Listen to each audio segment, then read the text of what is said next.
معرفش ازاي لحد دلوقتي بتروحي من بره تشتري السمك الفيليه ب 1500 جنيه، وانت ممكن تعمليه في البيت ما يكلفكيش 100 جنيه. اكسبلوروا لايك وشير ونبعد عن اذية الغير، ويلا بينا هنجوم السمك نعمل احلى سمك فيليه في الدنيا.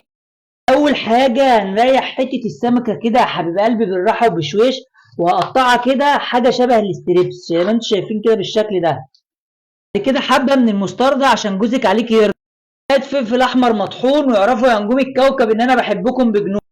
عشان نصفي النيه حته التومه الشقيه. حبيبي يا متدلع، حط باراتك وخلي الناس كلها تولع. كزبره، كمون، وده عامل رئيسي، توم باودر، بصل باودر، سنه من البابريكا والملح، وهنزل هنا بقى. اخر حاجه ليمونتين زي ما انتم شايفين كده بالشكل الجامد ده. الريحه بقت روعه روعه روعه. يا حبايب قلبي هنقلب من ده على مرين ده. كده هبتدي ان انا اجيب السمك بتاعي كده وامرجحه في الدقيق زي ما انتم شايفين بالشكل الروعه ده.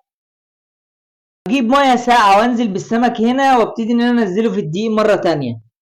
هجيب الزيت بتاعي وانزل بليمونه عشان السمك ما يعملش ريحه في الشقه.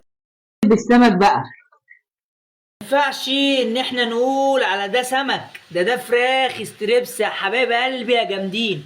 شايفين الشياكه والحلاوه، شايفين التشريخه. اكسبلور كتير ولايك كتير، واكتبوا لنا في الكومنتات عايزين اكلات ايه تاني يا حبايب قلبي يا نجوم الكوكب يا جامدين.